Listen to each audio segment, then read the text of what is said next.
Hi, everybody. So today I'm doing a presentation on addiction and substance abuse. Um, for this presentation, I'm gonna go over an interview that I had with someone who's actually very, very close to me. I'll go ahead and give you the profile of the person that I interview. So he's a male, 39 years old. Like I say, a close relative of mine. The person has been in the United States for 18 years now. He's married. He's been married for, I think, almost 5 years. And he has no children. He has no career.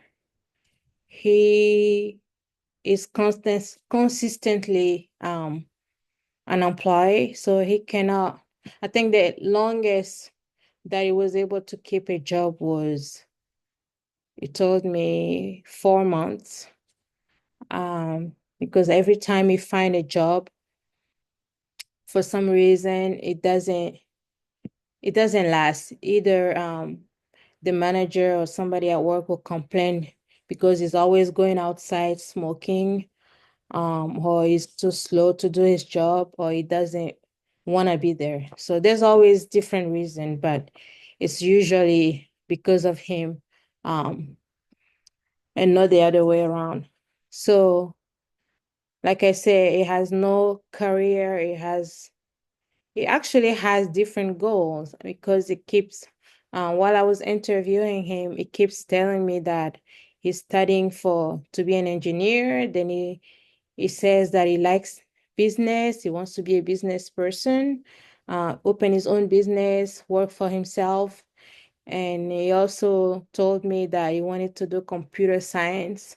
So I felt like he was just all over the place. He's not really sure what he wants to do with his life. Um, Also, financially, he's very dependent on his family member, especially his mom.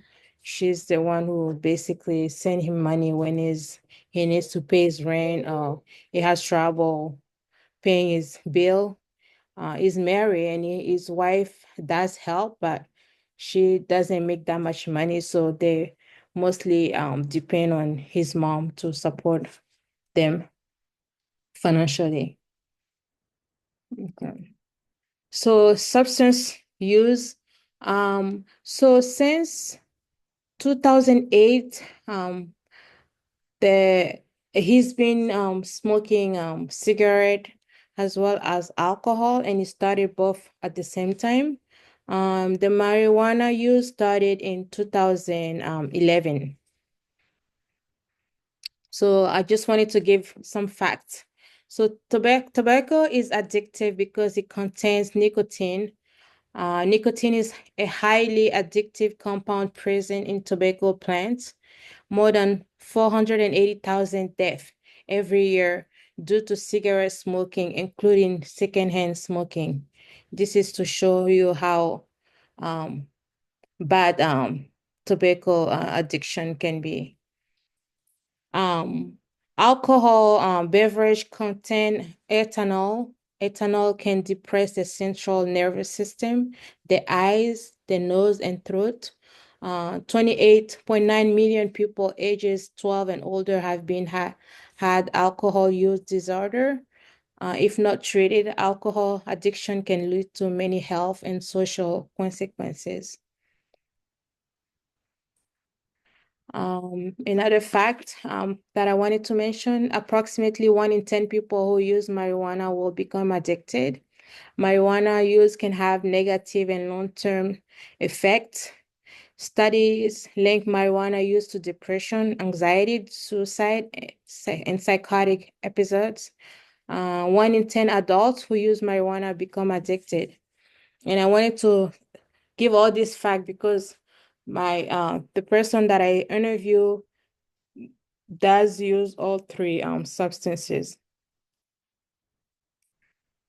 And so what started it all?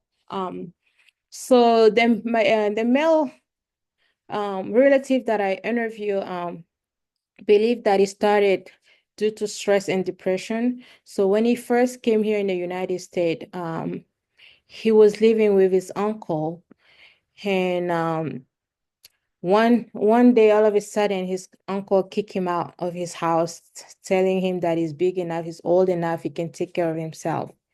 And again, this was in a new country for him. He didn't speak the language that well.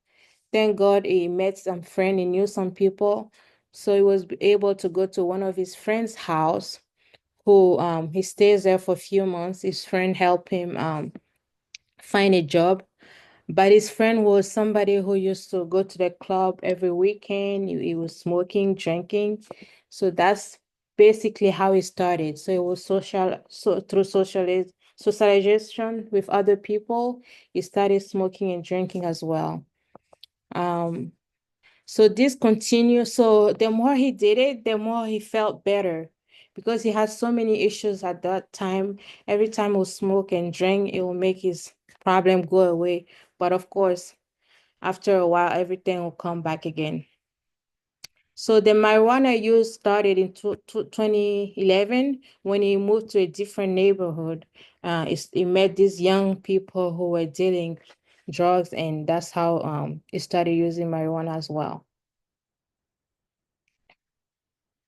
So what is the preferred drug of choice? So for him, he mostly smokes cigarette because of easy access, and also it's just an habit for him. That's how he started with cigarettes, so it's easier for him. What makes it the preferred drug? So his wife is more tolerant of cigarette smoking compared to the use of alcohol or marijuana.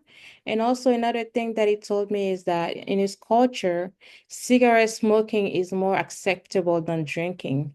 So his religion actually sees in drinking is not allowed in his religion, but smoking is okay. So what interaction effects have you noticed when taking more than one substance at the same time?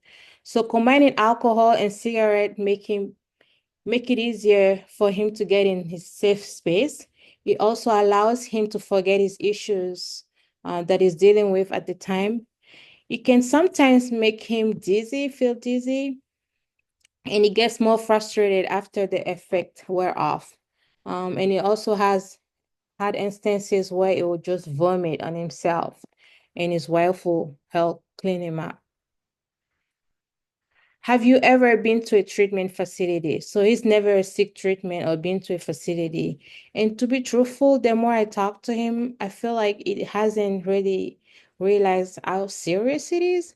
It did tell me that he's tried to stop several times, but he hasn't been able to. But I still feel like it hasn't really sink in how serious this issue is. Do you think your inability to deal with stress is rooted in your childhood? So Mel believes that his mother overprotectiveness might have contributed to it. His mother is still financially supporting him, as I said earlier, and she's in every aspect of his life. Even the decision that he makes with his wife, his mother is always part of that. And also, he believes that because he came here when he was so young and that was his first time being away from his family, he's never been able to cope with life in general or just be faced with difficult situation where he had to face it on his own because his mom is always there to support him in every aspect of his life. Would you be open to see a therapist? For this question, it took him a while to respond, but at the end, he did tell me that if he feels like it's very serious and it's gonna cause him his marriage or his life, he might be open to it. Has this substance use affect your relationship? Oh, definitely. He says he has caused him more depression and stress, actually. He has lost friends and family members. His wife has told him many times that she will leave him if he doesn't stop. And he actually feels more isolated and alone because every time he start drinking, or smoking, it feels like people just don't want to be around him because it becomes a different person. Do you have a spiritual belief that assists in your recovery? Um, even though he was born in a religious household, he does not practice any religion at this moment, but he does believe that there is a higher power.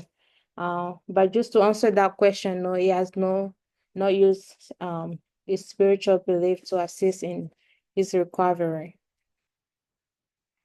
So my final thought is I actually saw this in a textbook, and I thought this was so beautiful written that I wanted to mention is as a final thought. Addiction is a disease. Addiction is a choice. Addiction is self-medication. And I think all this is true. And we do have to look at addiction as a disease because it is a disease. Some of these people really want something better for their life, but they have no control over it. And it is also a choice because you do choose to start taking either drug, cigarette, or whatever drug you start using or substance you start using. Um, and it's also a self-medication. So that's where I wanted to end. Thank you for listening to this presentation.